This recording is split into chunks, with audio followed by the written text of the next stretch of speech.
Welcome to another episode of Solitaire Quest. I am the Blood Knight of the Old Republic of Bloodganistan.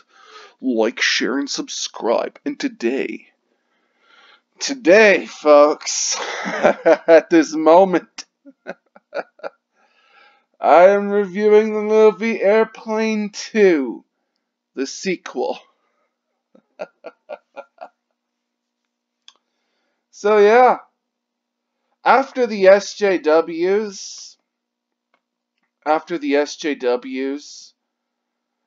they finish canceling Blazing Saddles, they're going to start looking for other movies to cancel, and they will find this gem, Airplane 2, the sequel. The sequel to Airplane. So yeah, this movie was fun, folks. This movie was fun. What I'm about to embark on is a review that will not in any way possible do this movie justice, but I'm gonna try. I am gonna try.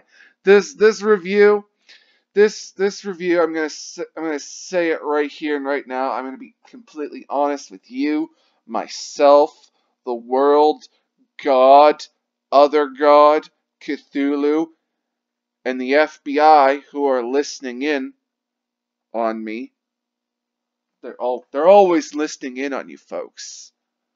They got spies everywhere. They're hiding in the walls, folks. The FBI, they're hiding in the walls. They're everywhere. They're in your floors. They're in your cabinets. You can't escape them. You can't. Even when you're in another country, you can't escape the FBI. No. Every country has their own FBI, folks. But yeah. So yeah, Airplane 2, the sequel, folks. I am excited. So let's get into it. So I wrote down in my notebook, nice trumpet theme. And then the Battlestar Galactica theme starts to play. And we get a parody crawl. The name of the space shuttle is called the Mayflower 1. We got a shuttle that crashes into the crawl just as the crawl starts to get good. And this is set in Houston in the future. And yeah, we got an Iran courtesy bus bringing in people who are fucking blindfolded. And we got a nun and a priest with nun and priest looking kids. We got a reference to E.T. Security guy says, it's like, oh, well, you're bringing the dog on the plane, on the shuttle. It's like, well, yeah, he has to die, so Scraps gets shot, but the gun is at blanks.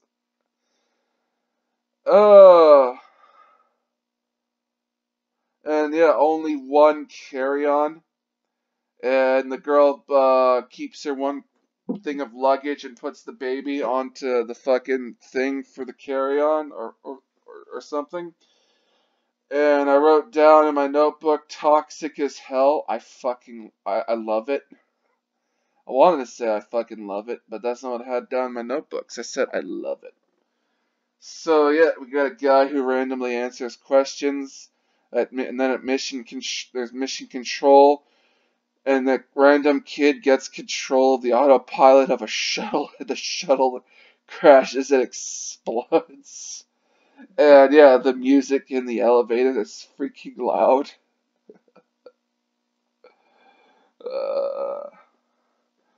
And yeah, we got guys in the background bringing in machine guns onto the plane or space shuttle. And then in a mental hospital, we got a guy that says invest in money markets, and he's insane. And we got a random shot of a nude woman, like she's only got like a towel or something to. She only has like a towel or something to cover up the good bits. But we get to see some titties. And dude tells a story and then everyone offs themselves. The space shuttle has a coal engine. And then on a board. It says, "Screw him."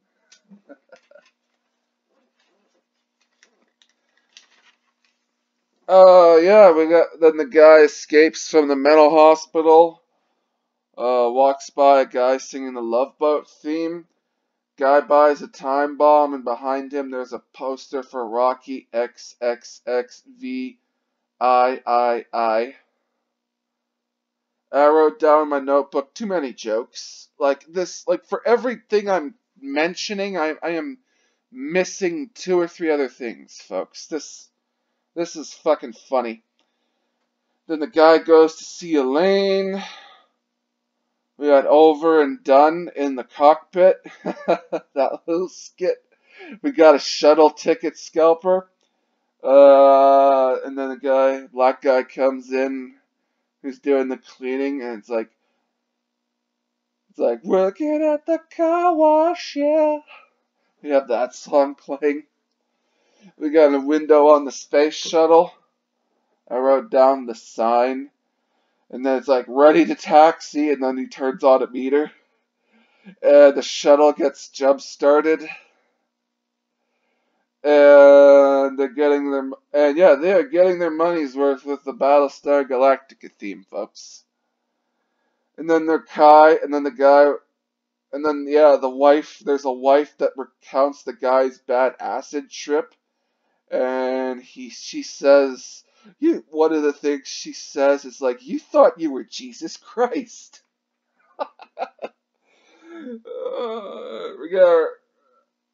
We got a random vacuum.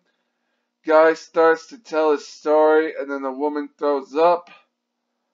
And then, at the court trial, we got a fucking black guy, and he says, "Ain't no thing."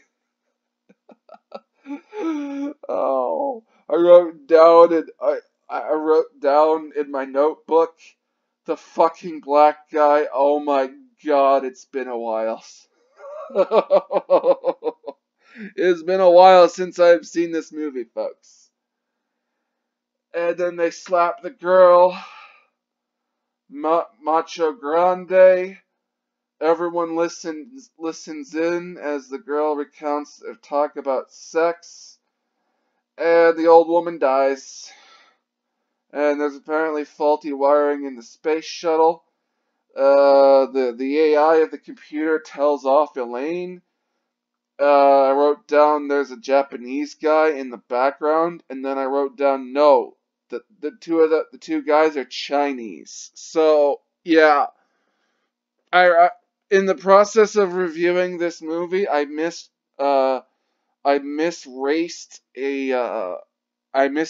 an Asian person.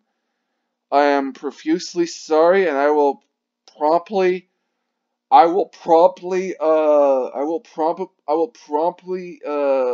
go to my struggle session.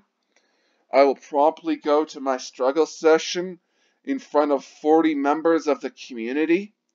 I will promptly go to my struggle session once it is scheduled. I will promptly report there, folks. And the kid brings scraps to the cockpit and the fucking pilot. And then it's like the black guy and the white guy are trying to turn off the AI. And it says, "What are you doing, Dave?" And then the black guy gets sucked into space and he dies. The black guy is the first to die.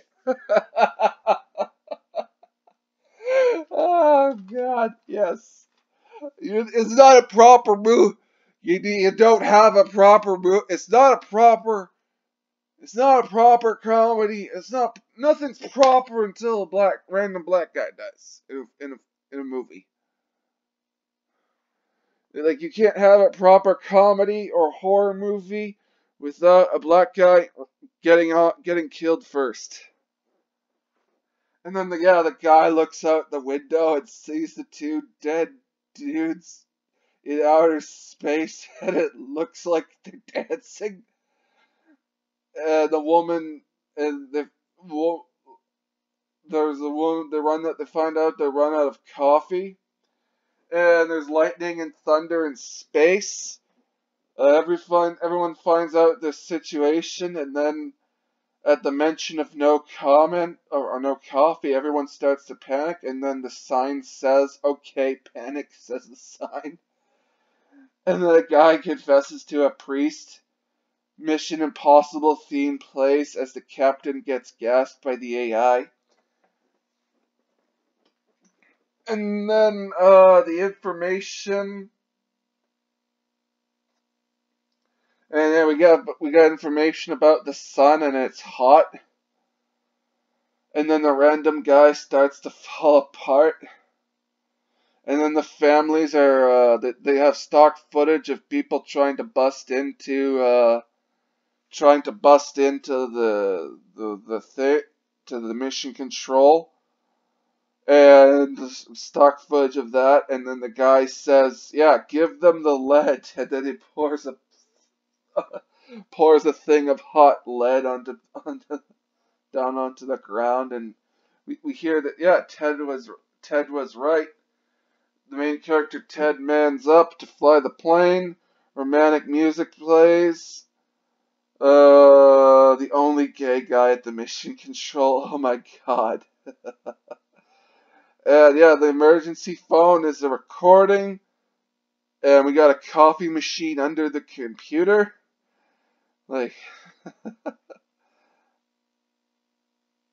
and the guy asks, "What do your people think?" to the one guy. And all the people that are there, you hear their thoughts, and they say, "They're screwed."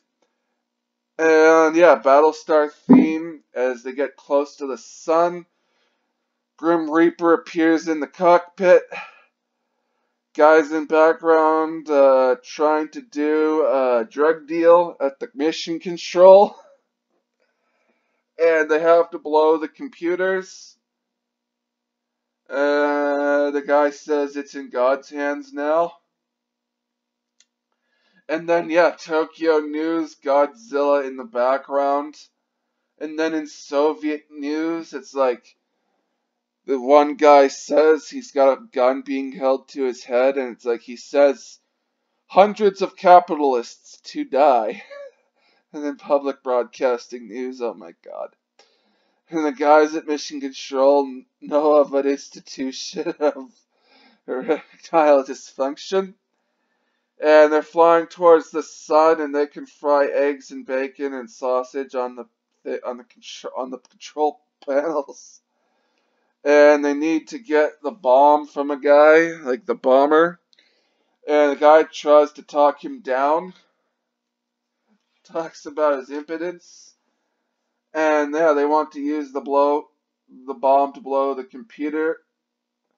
And we find out that .5 warp is dangerous. Everyone is in jeopardy, literally. Guy's got a mask on and places the bomb. We got a premature ejection as the guy, the cowardly guy, takes the escape pod. And then, yeah, Buck Murdoch. Mission Control is taking odds on their survival. Guys at Mission Control. We had the main guy's at Mission Control, and he's drunk. And it's like everyone gets told to put their heads between their knees, and it's like the girl says to the priest, it's like, "Between your own knees, father." They go to .5 warp, more Battlestar theme. And as they're going to warp, Elaine is wearing glasses and then takes a hit from a joint and then says, "Oh wow," as she's seeing the warp effect in front of them. And then then everyone in the shuttle is wearing Nixon masks. William Shatner as Buck Murdoch. And it's like, "No tower? Why the hell aren't I notified about these things?" But they do have a bridge, though. And yeah, we got red lights moving back and forth with a machine that has no use. The William Shatner says it must have some function. The machine that has lights blinking out of sequence, and then William Shatner says, "We'll get them in. We'll get them to blink in sequence." The one guy asks, like, "How do you want to play it?" Then William Shatner says, "It's like, I want a 6-foot trench dug around the entire base, fill it with gasoline." And then he asks, "Give me a complete file on everyone who's seen The Sound of Music more than 4 times." And then he says, "Down scope," and he sees the USS Enterprise on the scope. Oh, and there's a little breather. Like, and then the guy says, it's like, "No buttons, just switches, lights, and knobs." And then I wrote down in my notebook, "Oh, the blinking, flashing, and beeping." They finally find a piece of metal. And yeah, we got a woman with a jiggling rack. Down safe, and a safe falls. The shuttle crashes through the bridge where William Shatner is at. They land and they're okay. The moon has atmosphere. It's a happy ending. Battlestar Galactica theme at the end of the movie. Oh man, so yeah, this movie was fucking fun, folks. Fun with the capital F, U to the woke SJWs. Oh yes. Yes, after they have finished canceling Blazing Saddles, the SJWs, they will go after movies like this in order to destroy them, because I guess they hate fun, all forms of it. But yeah, this movie, folks, go watch it. If you haven't seen this movie, go watch it. It is a fun watch. You will be entertained. If you were born after the year 2000, go watch this movie. It's fun. You'll have a laugh. It's an oldie but a goodie. Anyone else who's haven't seen this movie, fucking watch it, folks. If you've seen this movie, go fucking rewatch it, and then go watch the first Airplane, folks. Go watch the first Airplane. So yeah, I have not much to say. If I keep going like this, I'm just gonna be saying, watch this movie over and over again. So yeah, this review of Airplane 2, it doesn't do this movie justice. It doesn't do it any justice, folks. So just watch this movie. It is a fun time. You will get a good laugh. And yeah, folks, the SJWs, they're gonna fucking come for Blazing Saddles, and they're gonna come for movies like this, folks. So yeah, I'm the Blood Knight of the Old Republic of Bloodganistan. Like, share, and subscribe. Stay frosty. Stay sexy, San Diego. Get your jewels in one where you can. I am a spaceman. Invest in GameStop. Support Gina. Peace out, folks. Peace out. And fucking watch this movie, you lazy motherfucker. Get off your seat. Get off your seat. Fucking Google. And fucking find a way to watch this movie. Go on a streaming service. Buy it. Do it. Just do it. Folks, just fucking do it.